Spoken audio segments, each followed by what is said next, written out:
Welcome to Thunderjack on Comics. I'm your host, Todd. I'm going to talk today about something I've been wanting to talk about for a while. Some years back, I ran across a study that talked about the impact of comic book reading and lifelong reading habits amongst middle schoolers. Now, the study was done by a couple of academics, Joanne Ujiie, and I probably mangled that last name, and Stephen Krashen. They were at the University of Southern California in the School of Education there, and this study was done in the 90s. And I'll put a link to it in the description, and I'm also going to put a few screenshots of the study in there. But what there was two goals of this study. One was to show if there was a impact of reading comic books and how well they develop language skills. And the second one, and this is the part I'm going to focus on, was developing reading for pleasure, and not just reading comic books, but looking at kids that read comic books on either a regular basis or rarely or never, and how much they like to read for pleasure, and not just comic books, but other things. And it's like, this is a good study. I would consider myself to be an example of somebody where reading comic books as a kid impacted my enjoyment of reading books later on. I mean, I started reading and collecting comic books in fourth grade, and continued on, throughout most of my early adult life, up through about 1990. Then I had a very sporadic time of reading and collecting comic books in the 90s and early 2000s. And then when my daughter was born and starting to learn how to read, I started getting back into comic books as I started looking at comic books that would be good for her. And some of the ones that I was reading when I was a younger kid were Uncle Scrooge and Looney Tunes comic books and Archie comic books and war comic books and westerns a little later on, before advancing to superhero comics when I was entering seventh grade and eighth grade. And that's been a lot of my comic book collecting from about 1971 onward, has been superhero comic books. But I'm finding I still enjoy reading some of the older stuff that I used to enjoy, and especially Uncle Scrooge, because he was always fun to read. Now, my daughter, I got her started with some Uncle Scrooge type comics, Disney comics, including Uncle Scrooge, and then advanced her to Scooby-Doo, Where Are You, that DC was publishing at the time. And that led into Scooby-Doo team-ups and other things. And then she started picking out some of her own comic books, and she reads a lot. And she's a faster reader than I am, and it has helped her develop her vocabulary, her interest. I mean, as a young adult, she started reading Nancy Drew mysteries and other books like that in that category, mysteries and detectives. Then she's got into Rick Riordan's Percy Jackson series, and she's read, I think, every one that he has published so far. And most recently, and she did this in, I think, 3 or 4 days, read Andy Weir's Project Hail Mary novel. And she was really excited about that. She's now going to read The Martian next. And this is good. I mean, this is a lifelong reading habit. She's not reading just because she has to for school. She's reading because she enjoys it. And she reads an immense amount of material, both physical books as well as online. Anyway, back to this study. So that was the goal, to show that there is a correlation between reading comic books and reading for pleasure. And the study was pretty good and pretty indicative that this was a true case, that the more kids that read more comic books were more likely to read for fun and pleasure and enjoyment, and not just because, God, I got to read this textbook on geometry. Oh, it's a good thing. I was kind of like that in 10th grade. God, I got to read geometry books. Yeah. And consequently, they'll do better academically and in life if they develop lifelong reading skills. So I'll put one of the studies. I mean, those are the goals, and I'm going to put up some screenshots of the studies. I mean, the first one shows that the rate of reading of comic books between two groups of middle schoolers. So first group was your typical middle class, middle school, junior high school kids, sixth, seventh, eighth, ninth grade ages, early preteens and early teens.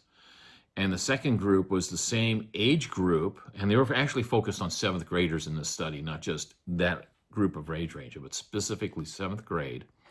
And the survey was applied to kids in their English class. So the second group was students that qualified for Chapter 1 funding. That's now called Title 1 funding, where they're financially challenged, shall we say, and qualify for subsidized or free meals in their schools. And so there is a distinct correlation between that, because the differences between the amount of, especially with boys, reading comic books in that age group between the two different groups is pretty close and pretty similar. There's a little bit of difference in the regular reading for girls, in that the Chapter 1 girls only reported only 1% of them reading every day on a regular basis. And for the middle schoolers, it was 4%. But the ones that read occasionally, moderately often, when they can get them, whatever, was about the same between both groups, about 50%. And then it trickles off after that. And you look at the studies, and the study shows that, the reading for pleasure group that read comic books was significantly higher than those who did not read comic books. And that's the focus of this discussion now, is why I think as a parent, it's a good thing to interest your kids in reading comic books. And when I say comic books, I'm not just talking, the regular comic book magazines like this. I am talking about trade paperback comic books, graphic novels, and even manga. Manga is really big and a little easier to get a hold of for most kids these days than your floppy comic books. One of the problems with comic book collecting and reading, especially for younger kids, is the lack of readily available sources. I drive 45 minutes each way to go to a comic book shop, and I got one that I routinely go to and have a pull list at. And my daughter goes with me, and she sometimes finds stuff that she wants to read, and that's good. And she's, but I read more comic books than she does right now, but she's reading a lot of stuff. And but 45-minute drive, that's not realistic for a lot of people with kids, especially if you want to take your younger kids in and say, hey, why don't you look, see what interests you.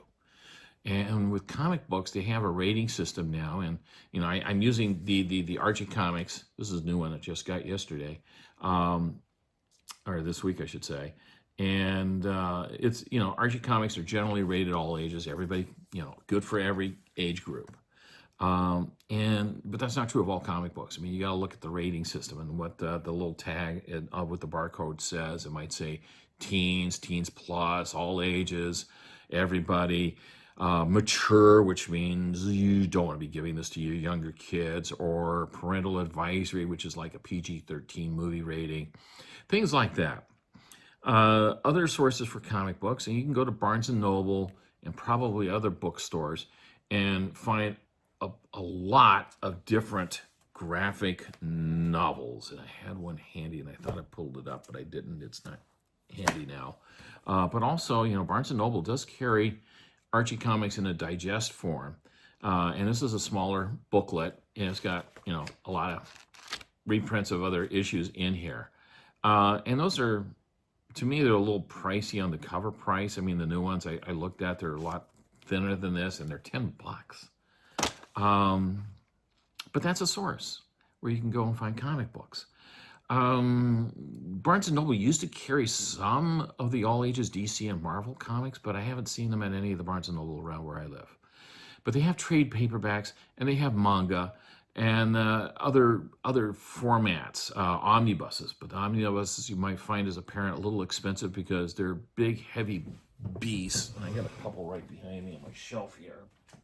For instance, I just got this one. I haven't cracked it open yet. But this is the Walt Simonson run, starting with Thor, starting with number 337, which is the start of the Beta Ray Bill storyline and other parts of that. That ran for a few years. But also, there's graphic novels like this one my daughter pulled out for me. This is Nancy Drew, and in a comic book trade paperback format. She pulled up some others for me to show off at Danny Phantom. She loves Danny Phantom, both the show and the graphic novel. She's got a fairly, that's one of them. She's collecting these. She loves them, and you know, it's great. It's a great way to get started on reading. She's got for younger kids, especially girls, probably if they're going to be in, you know, the Babysitters Club. I didn't even know about this one, and it's about a group of girls who do babysitting.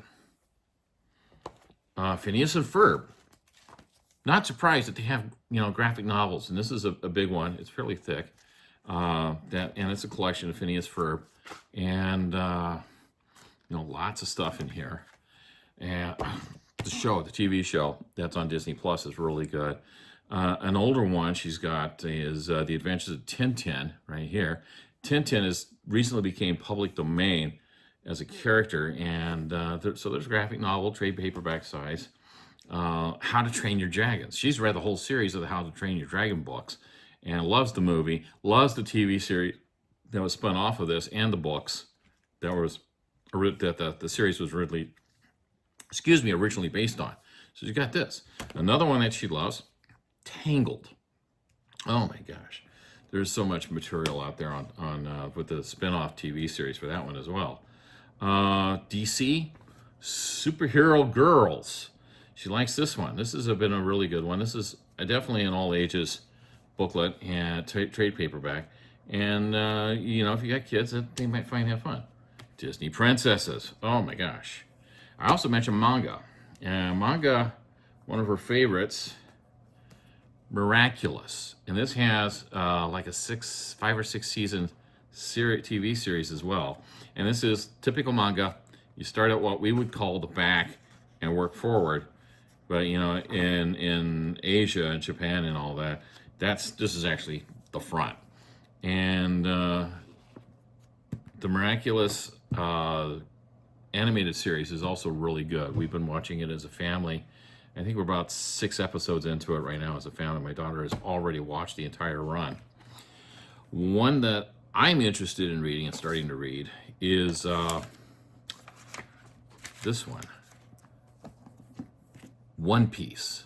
And this is one of the biggest selling series of manga around. I mean, it outsells DC and Marvel comic books. You pick a DC character in its series, it outsells it and has been. I mean, it's a huge success over in Japan.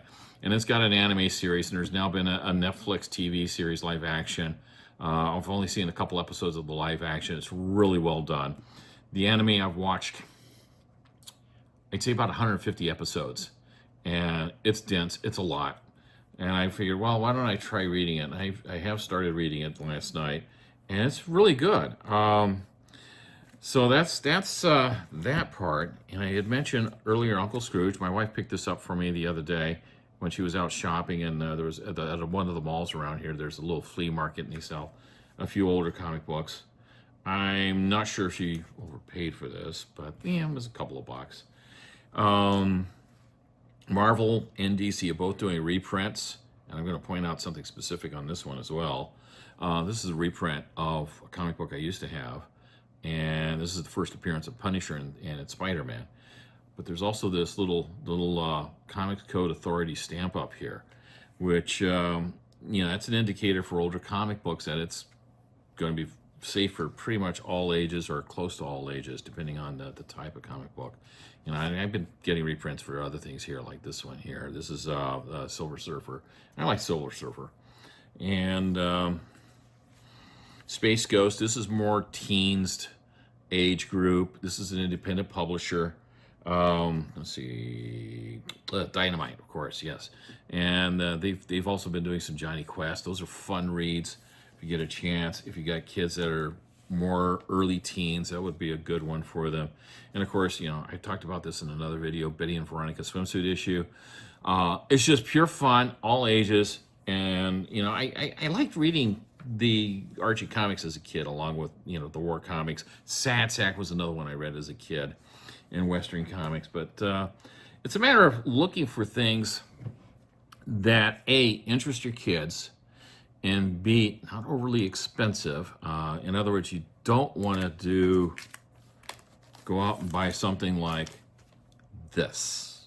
I paid about 100, well, sort of paid $150. I still had some credit from trading in my old Magic the Gathering cards and just wiped it out. But yeah, this is a fairly hard to find. This is the first issue of Nick Fury, Agent of S.H.I.E.L.D. and Strange Tales. And it's good. It's a good story too, by the way. For kids, you don't want to be spending a lot of money on older comic books. You want to go into a comic book shop and look for like a $1 or $2 bin and see what's appropriate for your kids there. If you can't, take your kids in with you. Try and pick a day when they're not overly busy, so you can ask the guys working there, or the owner, hey, I got, this is my kid here. I got kids of such and such an age, and what would be good for that age group that would be, not too expensive. And like I said, Barnes and Noble, Amazon. If you got local independent bookstores, we have one in our town that carries trade paperbacks. Those are good places to go. And even libraries these days, some of them, if not a lot of them, carry trade paperback editions of comic books and graphic novels. So that's another good source. Or if you want to spend the extra money, you can get a subscription to Marvel Unlimited for access to Marvel comics, and DC Infinite Universe for access to DC comic books. That'll set you back for the standard subscription. I think around $70 a year plus tax if you're in a state that has sales tax. And that's it. What I'm going to do though, I'm going to put in the description at least one link, if not two or three, if I can find more than a couple, of how to find comic book dealers in your area, so you can find a good comic book shop to go visit. Like I said, you may, if you live in the hinterlands like we do, it could be a 45-minute to an hour drive, which could be off-putting, I suppose. But I really suggest going in and do that, because it's a good place to get started, and they'll help you out, especially the good ones.